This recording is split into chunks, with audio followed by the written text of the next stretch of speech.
Good evening, everybody, and welcome back to the Celtic Way YouTube channel on the X channel and on Facebook as well. My name is Ryan McGinlay. Today, or tonight rather, I'm delighted to be joined by Tony Haggerty once again. Tony, how are you doing this evening?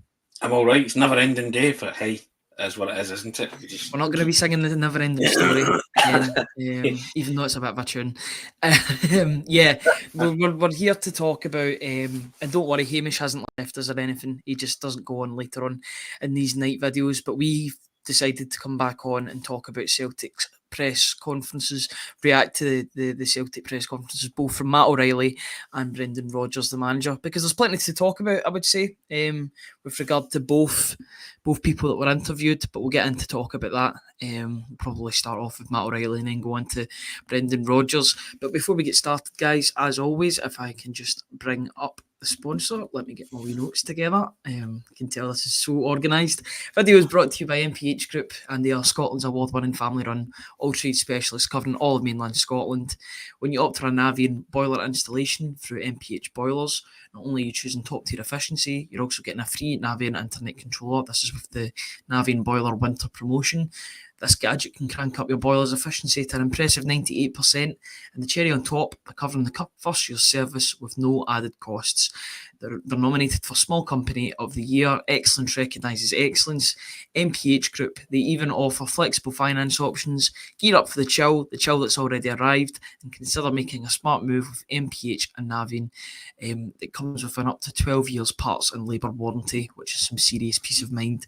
So if you're looking for plumbing, heatings, kitchens or bathroom work, then look no further for MPH Group and Navien, and we thank them for sponsoring us as they do with all of our videos. Tony, let's talk about Matt O'Riley and talk about Brendan Rodgers. Now, it seems as if we haven't stopped talking about Matt O'Riley and Brendan Rodgers since the game yesterday afternoon, but there's no better way to go and talk about them than to continue on from yesterday's result and into the press conference today. That was certainly the case, and Matt O'Riley addressed the media. Just to start off with, how impressed were you once again by listening to Matt O'Riley speak, basically? I mean, I don't know if they do it on a rota basis, but clearly Matt's just top of the rota. He's on overtime. Yeah. He's definitely on overtime with them. He clearly likes to do it, or he doesn't mind doing it. He's just too polite to say no. But you always get something from him, don't you? I mean, many footballers, I said it in the piece that I wrote the last time, many footballers talk about things like Pilates and all that, and the calmness. And, I can't say it would have been my first thought if I scored a belter for Celtic, like Matt O'Riley did yesterday. I'd probably have my top off, swirling it about, and take the booking. And probably ended up somewhere in the Perth stands. I wouldn't be thinking, do you know what? I'm feeling zen because this Pilates is like really helping me and feeling stable and all that kind of stuff. So, and I'm not having a go. I just think it's refreshingly wonderful that Matt O'Riley lets you into that mindset that he has. That even in that moment, he felt really calm and, to hit the ball with his right foot, because that's allegedly his weaker foot. But he just said, you know what? I felt my body was really good and I got behind it, and, and he kept saying, I don't know if he was on a retainer to say things were nice. It was nice. So everything's nice. And I guess Matt O'Riley is just one of life's nice men, isn't he? You know what I mean? You just can't, you don't have a bad word to say about him. He just comes across as a great guy, doesn't he? So it's like on the 7th day, Matt O'Riley took a rest and looked at everything and saw that it was good, basically, with that weaker foot finish. Tremendous finish from Matt O'Riley. We've been speaking about it ever since, but we'll continue to speak about it. If you are interested in hearing more about Matt O'Riley's individual performance, of which it certainly was a good one, then please look on the Celtic Way website. If you haven't subscribed already, www.celticway.co.uk/subscribe, and check out my stats bomb report that's on there. It really is it was a joy to talk about Matt O'Riley, because he didn't have the best first half, but he came out in the second half. He was a man on a mission. He was feeling zen, as you were talking about, and he did the business. I'm just going to bring up some of the quotes that he'd mentioned. or the quotes that he made in the press conference. Just having a wee look through this, because it was quite a long press conference, as you would expect of Matt O'Riley. He's definitely a speaker, that is for sure. He was talking about the performance in the first half. Now, why he thought that was, why he thought that Celtic were not at the races in the first half, which is the reason why they felt the wrath of Brendan Rodgers after the game. He said it's hard to say. First of all, I think first and foremost, it was probably a lack of intensity without the ball, just the real enthusiasm to press and counter press, of which, if you read my stats bomb report, Matt O'Riley was the top presser and counter presser for Celtic. I think if you go to most teams in Scotland, you can really impose yourself in the game by being aggressive very early on. I don't think we really did that throughout the first half, and I think it was quite obvious the difference in the second half because we did do that. I would agree with everything that Matt O'Riley said there, Tony, but I don't know about you. But it was interesting to see that he was talking. He actually mentioned pressures and counter pressures. It seems to me that he knows that he is the top dog in those metrics. Don't know if he's reading the Celtic Way articles. If he is, then thank you very much, Matt O'Riley. First of all, but he's definitely keeping in check with his analytics, and he's wanting to improve as a player. And that shows because he was the top contributor for Celtic in both of those metrics yesterday. So it shows that he is trying to improve his game, even with those small percentages. Gavin Strachan is filling his head with the pressures and counter pressures. He always talks to Gavin Strachan about that, doesn't he? Mm-hmm. So I think that's Gavin Strachan's bag, and he'll be filling him in. And also you'll be reading what you say about him, or we say about him on the Celtic Way. That's a given, right? So everybody does. He says flippantly, but no, I think Matt O'Riley's one of these guys. Peter Grant said to me when I was doing the kind of rise of Matt O'Riley, said he was a scholar of the game, but he was interested. Doesn't surprise me.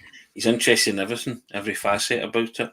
He said he's coached a lot of guys who don't like football, and he said you might find that strange, but they just don't. It's not all-encompassing. It's not 24/7. He said Matt O'Riley it was 24/7.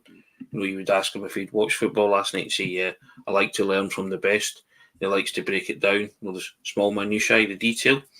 So that doesn't surprise me in the slightest. And it doesn't surprise me in the slightest that he indulges in things like Pilates and all that, because he's a very calm person, and everything that he does is all about calmness, isn't it? And he tells you that. He tells you what's going on in his head. And I just think there's very few footballers out there that are willing to be that refreshingly open and honest and say to you, look, other players, because he was asked about should other players do it, and he went, yeah, it's something they should consider. He can't speak for them, but he's sort of saying to guys, look, this is the way forward. This is part of being a modern day footballer. These are the things that might work for you. It works for me. But and he's riding the crest of a wave just now, isn't he, Matt O'Riley? Let's be honest. And yeah, I think anybody looking on would be maybe looking on and thinking, right, okay, what is it he does that gives him that calm persona, both on and off the field? Yeah, absolutely. Is there anything that this guy can't do? He can be a life coach. He can be a Pilates promoter. He can be a hell of a football player as well.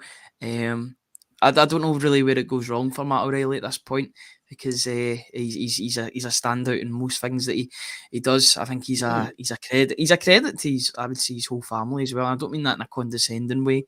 I just think he's a complete credit to the football club and the people that are around him as well. I think he's a joy to listen to in his press conferences, and you feel like, what age is he? 22, 23 years old. I think he's just turned 23.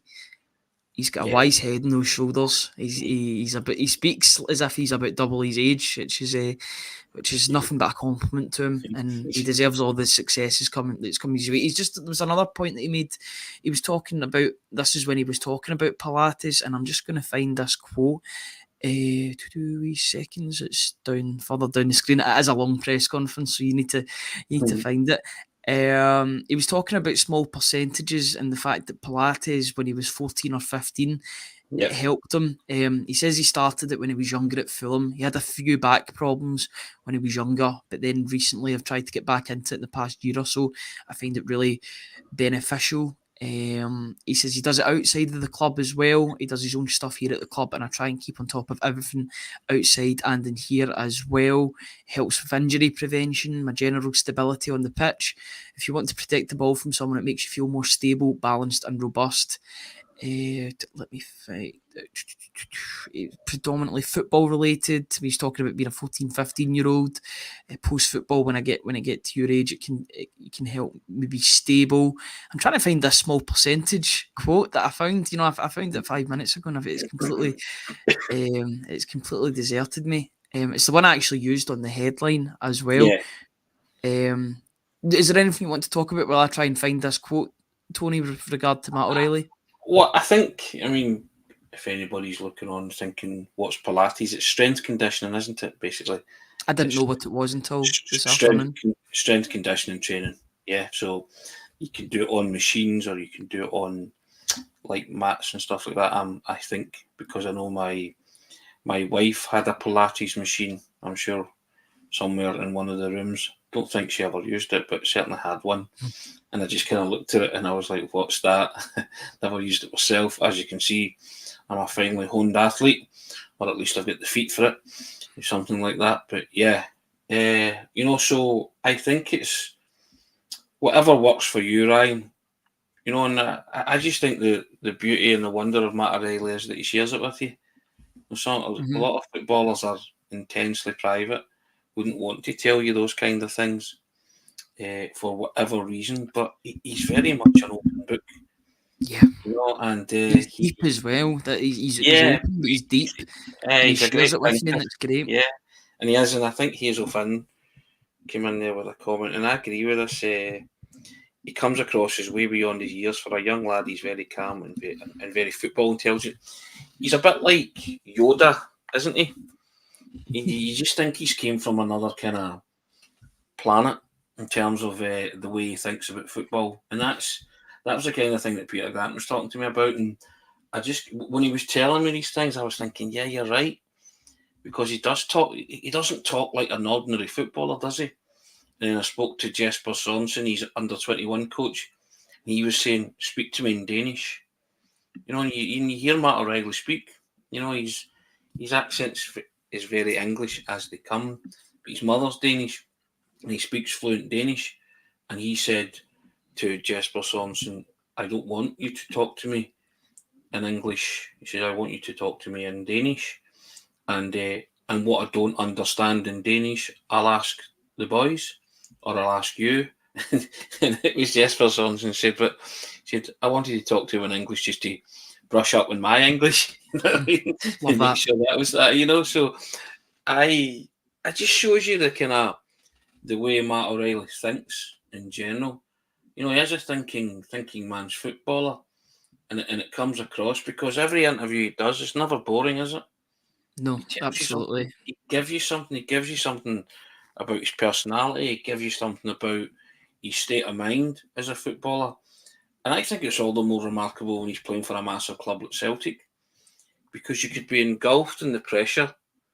That can be, all-consuming.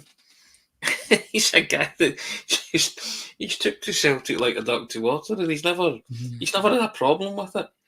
You know, this is a guy who, before he was playing for Celtic, was playing League One football. Then all of a sudden he was playing against Rangers, and all of a sudden he's playing Champions League games, and he's not been fazed one bit by anything. And bearing in mind, he's been there. So he's 22 now. 23. 23. So he's been there since he's 21. Mm-hmm. It's like, I don't know about you, Ryan, if you can remember. Well, you'll be able to remember when you're 21, but when I was 21, I don't think I'd have handled anything like that in my life the way he has. And my respect for him knows no bounds. I mean, you can say, oh, he's one of these guys who not only talks a good game, but he plays a good game, and he can back up everything that he's saying, because he's such a talented footballer. But he's a talented speaker as well. And I think, you said it as well, I think the words life coach will come into Matt O'Riley's reckoning when he finally hangs up his boots, because I think he'd be a wonderful life coach and just a wonderful guy to speak to. and to bring on youngsters on, to encourage them, and when he's finally finished, if he doesn't go into coaching or something himself, so he's a wonderful role model for any young footballer out there. If you're looking for somebody to look up to, Matt O'Riley's your man, and everything that he does, everything. I would like to shout out the find button on MacBooks, as I have found the quote that I was looking for. A wee command in F. That's what worked. I found it on the page, thankfully. So he was talking about doing Pilates since you were 14 or 15. And the question that was posed to him was, does that discipline you have away from the training ground help at this time of year as well? I think there was a couple of questions about the winter months, and he was talking about how the pitches maybe aren't as good at this time of year. He said definitely small percentages that build up over a period of time. I enjoy all the stuff I do in terms of the recovery side. I live and breathe football, to be honest. So for me, it's not a chore. It's something I enjoy doing and that I'll continue to do. He was talking about how he was pretty obsessive, over-obsessive back then, or too obsessive at that age, at 14 or 15, to the point where he was just super strict with himself. And he's came away from that just a little bit so he can have a little bit more peace of mind as well. He feels like he's in a good place at the moment. I would agree with that because it's shown on the park as well. Yes, he's had a couple of ups and downs, especially since he's came back from the international break, which I think is normal for a player who's just getting used to playing international football and coming back. Before then, he was only really dealing with under-21s games, and then there was a point where he was too old for the under-21s, so he didn't play for them anymore. So he had that recovery time in between the two. Now he's got to become an international football player. And I think this is just the start for Matt O'Riley. I think everybody's going to find out just how good he is. Everybody in Denmark is going to find out how good Matt O'Riley is in the coming months and years. Everyone in Scotland already knows. Now it's time for Denmark to find out. And that obsessive, super obsessive nature with him, sometimes too obsessive nature, I think will pay off for him in the long run, because he's only going to improve from this point forward, and he deserved his goal yesterday.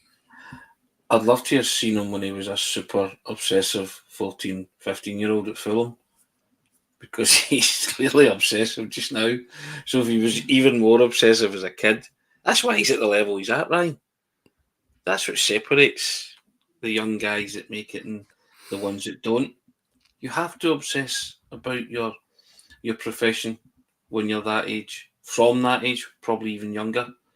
And this is a guy who's wanted to be a footballer. You can tell with the maturity in his decisions to knock back a 3-year deal at Fulham to go and play League One football, regular League One football, knowing that if he does the right things and continues to train the right way, eat the right things, and no shortage of talent from himself, that he'll get to the place that he wanted to go. And he's arrived at that destination probably quicker than he thought. But via Celtic, he has propelled himself onto the international scene, playing top-level football in Europe. And lots of people are interested in him now. And the more he speaks, and he's not selling himself and saying I'm in a hurry to leave or do that. He's not in a hurry to... He just said he wants to be a footballer for a long time. So he's given any potential shooter further down the line, an insight into how he thinks about football. And I think we're all... we're all bright enough to realise that Matt O'Riley won't be at Celtic all his days. We'd love him to be. That's not going to happen. But I think, if you're looking on at Matt O'Riley, you're keeping tabs on Matt O'Riley, we're looking at an impressive young man who's only going to get better and will be a credit and an asset to your club, as he has been a credit and an asset to Celtic. And long may that continue, because I want him to stay forever and ever. But I know that's not possible. But I'm enjoying him while we can. We wax lyrical about him all the time. He's... If there's a better goal scored this season, we'll see. Yeah. But yeah, I was talking about that in the Stats Bomb report that's on the website just now. It's up there with Palmer's against Dingwall for me. It could be even better than Palmer's against Dingwall, although I'd quite like to see the competition between the two of them to see if they can better those goals that they've scored. They've certainly got it in their locker to score from even further out. But with Matt O'Riley, I think... I loved his quip that was that the best goal you've scored? And he said, well, it's the best from my right foot so far. So far. You know, you're just like, and then he sort of said, I've probably scored better goals when I was 14 or 15, but let's just say it's the best from my right foot. Because he was a striker when he was younger, wasn't he? Before moving to... to be fair, in this current Celtic team, the way that the average positions are where they play their football, Matt O'Riley in the first and second half was playing as basically a second striker in the team. And that's down to the fact that Kyogo needs service. I think it's one of the best partnerships in the past couple of years. I love that, Ryan. I love the fact that he hasn't just jumped in and said, yep, it's my best ever career goal. You know, you see clearly things about everything he says. And he's like, well, probably the best from my right foot. He's just left it hanging there. You know, what you meant to do with it, I find that quite comedic. And I think he's pretty droll. He's got that kind of droll sense of humour, you know, and so he strikes me as being that kind of guy. And, you know, he strikes me as being a cracking teammate. Because we've picked out instances at the end of the game when Celtic are walking around and doing the clapping of the fans and all that. He's always talking to somebody about an incident that happened in the game. No, the last one was the Aberdeen game when he was talking to Palmer. He's spoken to Kyogo, he's spoken to Iwata and various players like that at times. But he always picks somebody, doesn't he? And he's either mimicking what they did or they're having a laugh and a conversation about something that's happened in the match. And I just think he's a cracking. I think he'd be a cracking teammate. And you saw that as well when Turnbull got the man of the match in the first game of the season, and Matt O'Riley was standing alongside him, and he said nobody's deserved it more than him. You know, that kind of stuff. And you just, as you said there, is there nothing that he can't do? Type thing. You know. If he wasn't playing for your team, he would make you sick, wouldn't he? It's just like he's one of these guys who just got everything, you know. And the more you hear him, and the more you know, he talks like that, you just warm to him. And the more he produces moments, magic moments like yesterday at McDermott Park, you just give it a bit of that, don't you? Yeah, absolutely. Shall we go in to speak about Brendan Rodgers next, Tony? Would you reckon? It's not all positive on the Brendan Rodgers front, to be honest. The press conference. Well, he addressed honesty. Why. Honesty is the best. Yeah. Honesty is the best policy, and we certainly, you know, I think there's been quite a few question marks as to where certain players are, why certain players aren't featured, and even on the bench. They were answered today quite emphatically. I think we should start off with those quotes, actually. Let me find them. I'm going to have to find them again. This is an even longer press conference today, but it was good. The question that was posed to Brendan Rodgers was for guys like Marco Tilio, Gustav Lagerbielke and Mike Nawrowski, who have not featured in matchday squads of late. What is the challenge that you set to them on a day-to-day basis that can maybe help them get into matchday squads? I'm going to read this out in full because I think it's worth reading out the whole thing. I think it is always personality. I think the young players coming in, there are players ahead of them, but what always catches my attention is training. I'm out there every day watching training, and when I see players train and work with that personality, then they will always edge their way closer to my thinking. I've said before that our squad is quite big, and there are players who have been ahead of them. Unfortunately for the likes of Mike and Gustav, Liam has come into the team, that's Liam Scales, and really took his opportunity. We've got Nat Phillips, who's been brilliant since he's been here, and has been a real positive influence, and it is the one area of the team you don't really want to change too much, especially when both players are fit, as it's always about the two players playing. For any player, it's all about what they do in training, as that is all you can do. You can't get too disappointed. If you're working hard, then hopefully those opportunities will come for you. He goes on to then say, I think it's just time, isn't it? It's also taking the opportunities when the opportunities come. Pretty much very, very clear from Brendan Rodgers as to why Mike Nawrowski, Gustav Lagerbielke, and to a lesser extent Marco Tilio aren't featured in matchday squads. Basically, they need to up their ideas in training. Told you how many times have I mentioned training, and he bases a lot of his team selection on training.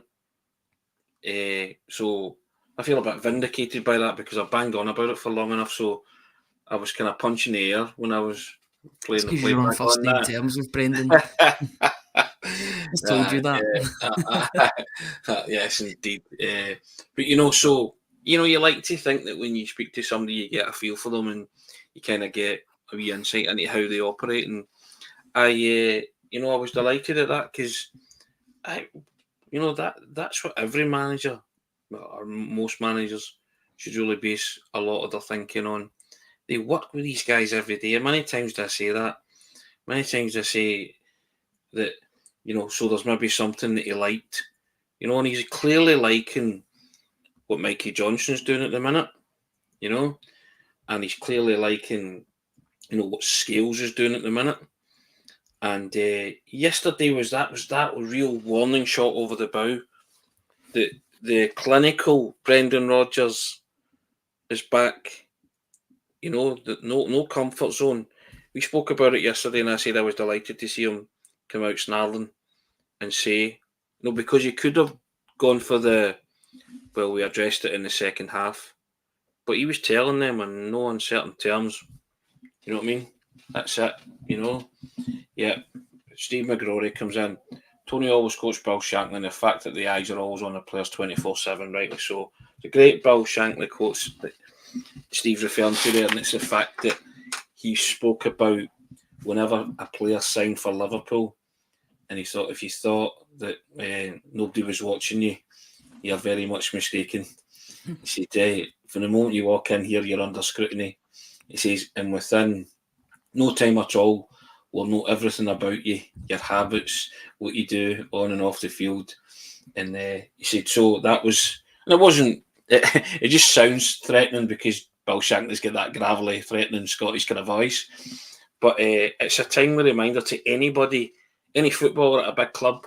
And Brendan Rodgers mentioned it today himself. He said, you can't go through the motions. And I loved that about what he was speaking about. Players just can't hit any kind of comfort zone. No room for complacency. And he felt that they did that yesterday in the first half at St Johnstone. And he felt that he had to give them a rocket at half-time. And as he said himself, that's the angriest he's ever been in football management. You consider he's been in football management for a long, long time. So statements like that are no hyperbole. Hamish asked me this morning if he thought that he did that for show. He certainly didn't do it for show because he's not that kind of guy. He doesn't get angry, which is why I said, you don't like being angry, do you? Yeah. And he went, yeah. And then he followed that up by saying, I told him, never, ever make me feel like that again and speak to you like that again. So I don't think he enjoyed it.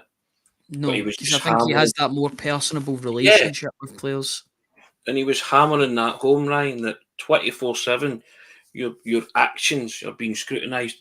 So, getting back to your original point, Mike Nabrowski and Gustav Lagerbielke and anybody else who finds himself not making match day squads or not getting game time, training's where it's at. You can't just take the huff. You can't go through the motions. You have to give it your all every day. Can I get disappointed? Can I get annoyed? Can't lash out because you're not playing, because there's reasons for you're not playing. The manager's telling you.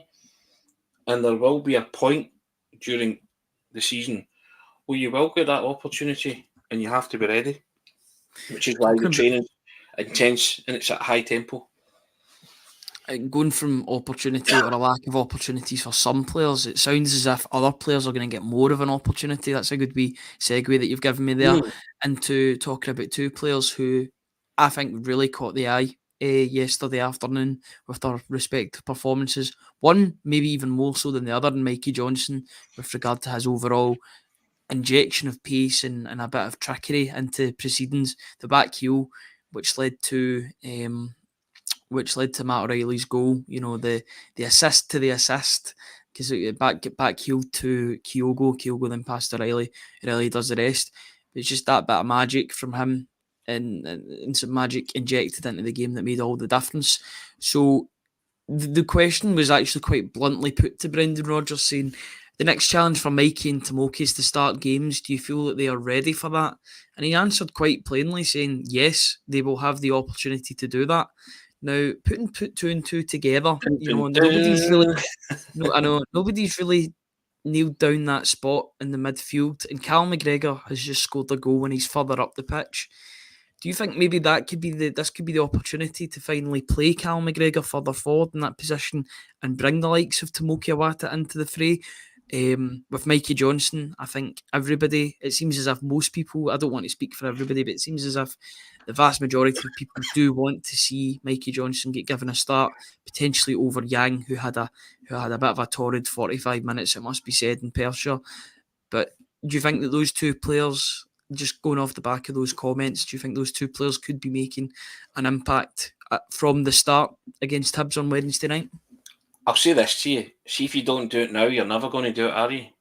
Yeah, it's a big chance, big chance. I think, I said it this morning, you run the risk of demoralising those two guys if you don't put them in a starting 11 against Hibernian. There was a reason, or two of the reasons why you came back into that game. Can't underestimate Callum McGregor's goal and what it did for Celtic. That's the pivotal, crucial moment in the game.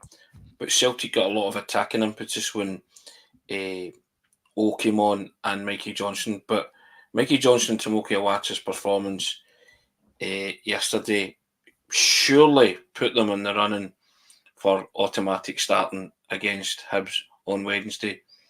And a lot of Celtic supporters are still possibly like me as well, saying if Mikey Johnson's the answer, then what's the question type thing. But I think this is his chance to get an extended run of games and really show that he can nail down and cement a place in the Celtic lineup. I said today I've been a pretty vociferous critic of Mikey Johnson.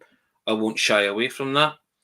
Does my gut still tell me that his future might lie away from Celtic? Probably does. But you can't grudge him his chance, because I think he's earned it. And I think that's what Celtic supporters want to see. Want to see him now take that next step. Final product, score goals, back it up with a consistent run in the team. He's never really done that, has he?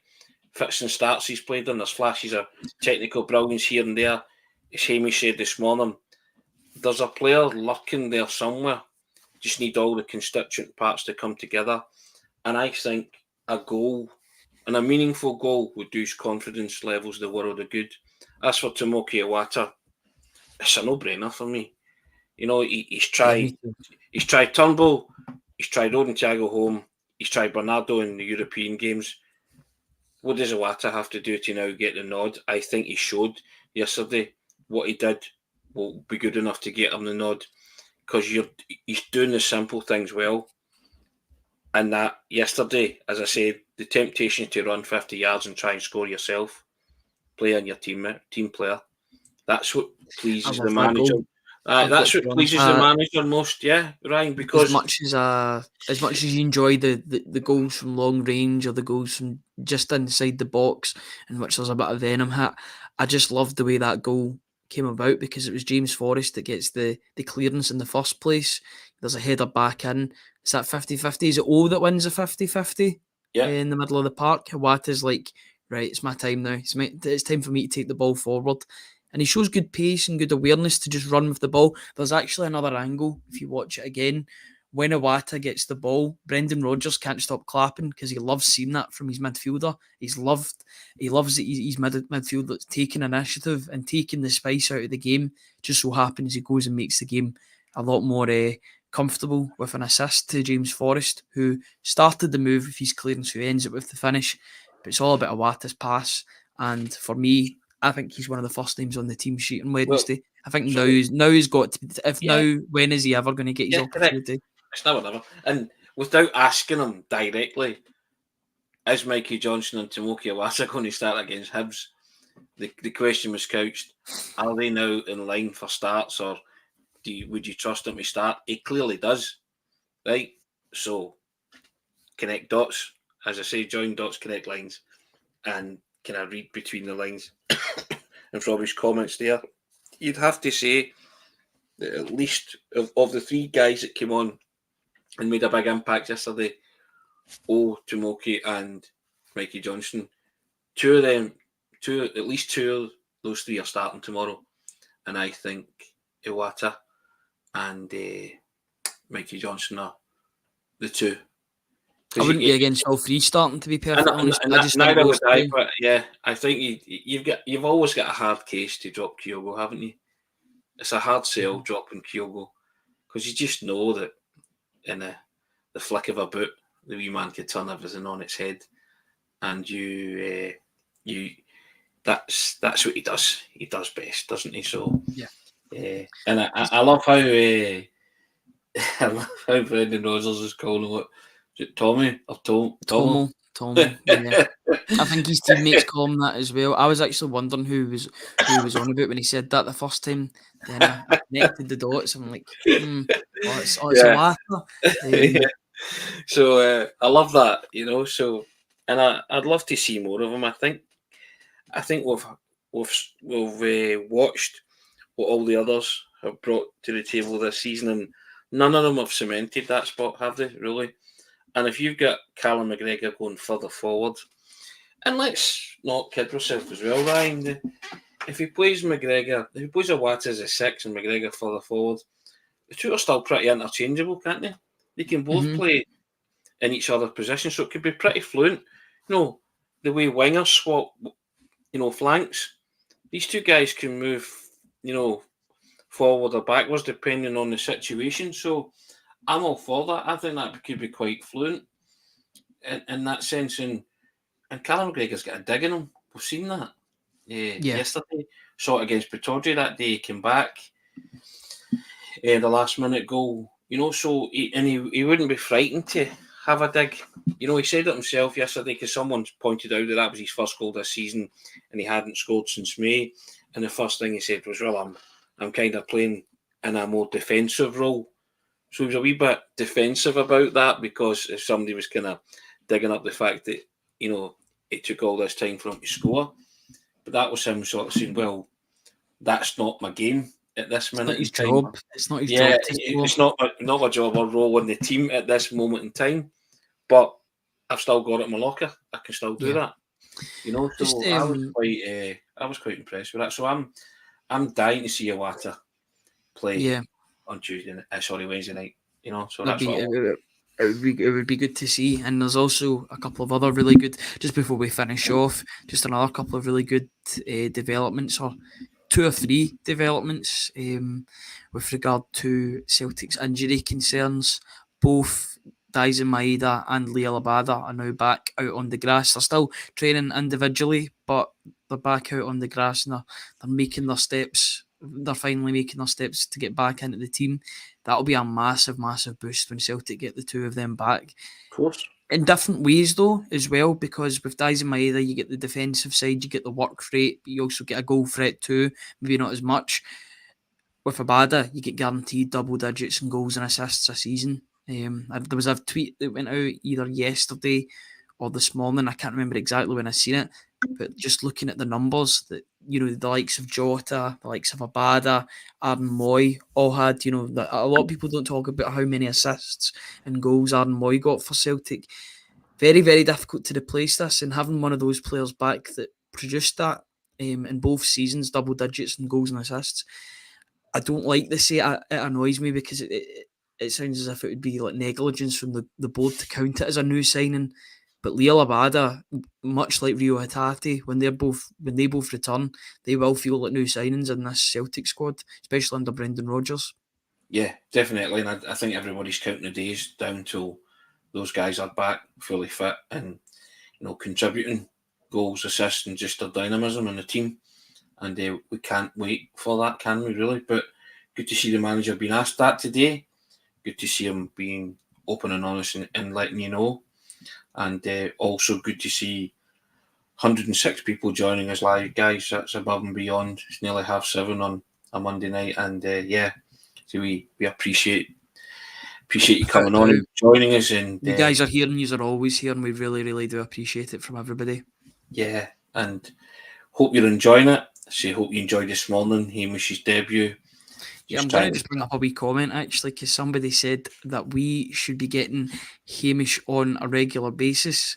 Well, Thomas Burns, today is your lucky day, because we do have Hamish on a very regular basis. We'll have him for at least 4 days a week in terms of the morning shows, which is a really, really good development for the podcast. Today went really, really well. We've had so many nice comments, both on the live feed and the and the actual video form after the video is finished. So in the comments, we really do appreciate everybody for getting involved. Hamish is delighted to be here. We're delighted to have him, and we're looking forward to going on this journey with him in the Celtic Way morning briefing. So yeah, have you got any thoughts with regard to that, Tony? I'm sure you'll be echoing the same sentiments as myself.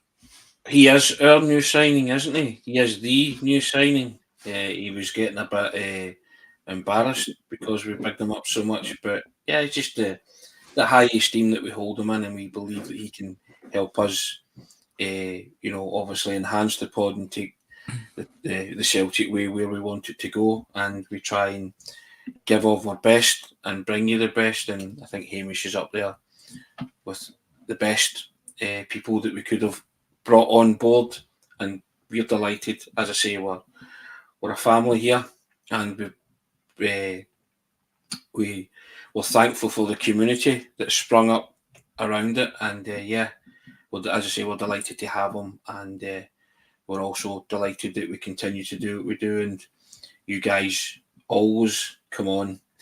Plunge McNugget, Hamish, a marquee signing. That's the way we feel about him, Plunge. Thanks very much. And so onwards and upwards. Hopefully we go from strength to strength, and Hamish will be a big part of that moving forward, Ryan.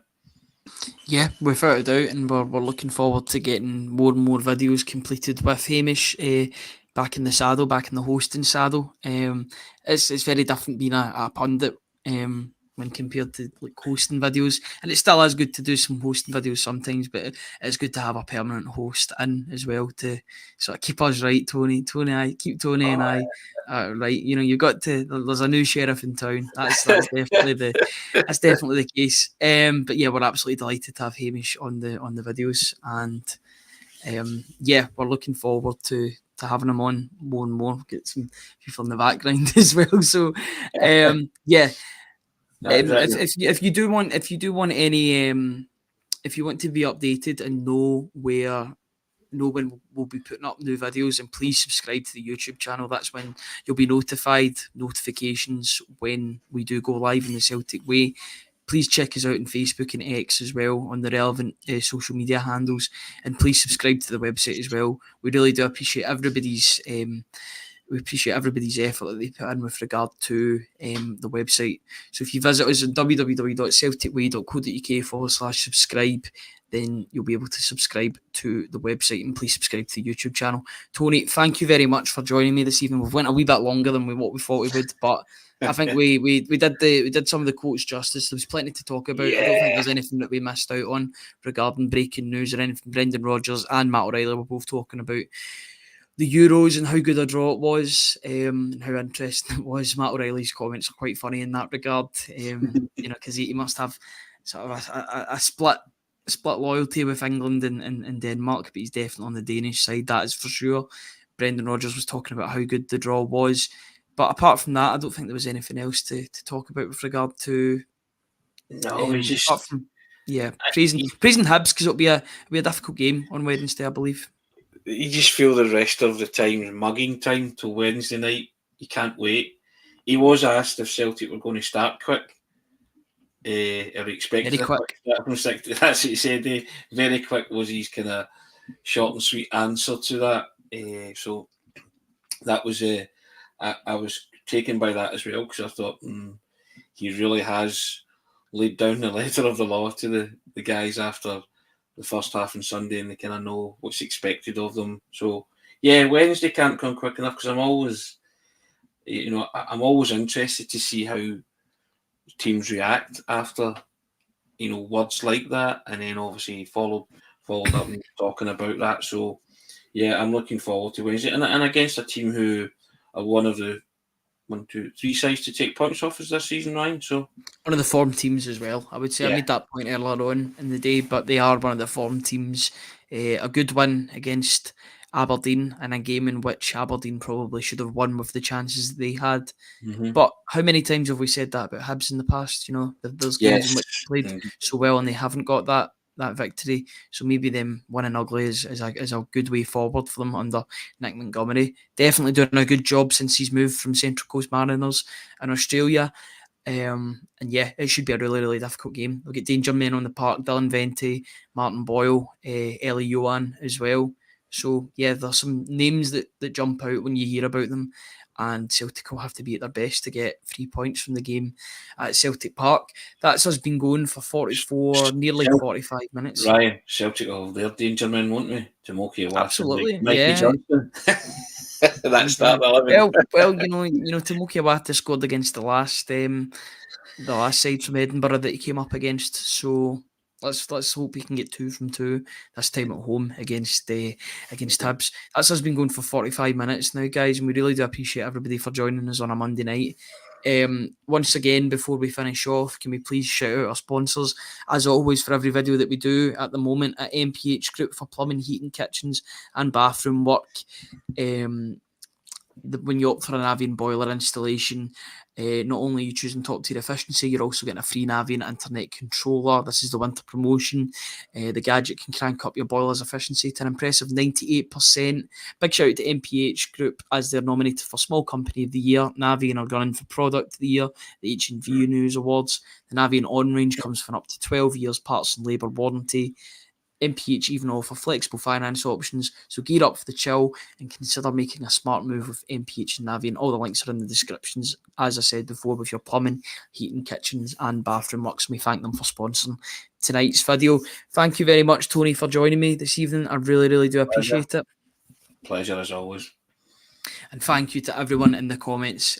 Tony and Kevin will be back tomorrow morning at the usual time of around about 10ish to cover all things Celtic, probably talking about the press conferences, a little bit more details, as well as a preview towards Wednesday's game. I'll be off tomorrow, but I'll be back on Wednesday alongside Hamish. So until then, have a very good day, have a good night, and I'll see you all on Wednesday, and Tony will see you on Tuesday. Cheers, guys.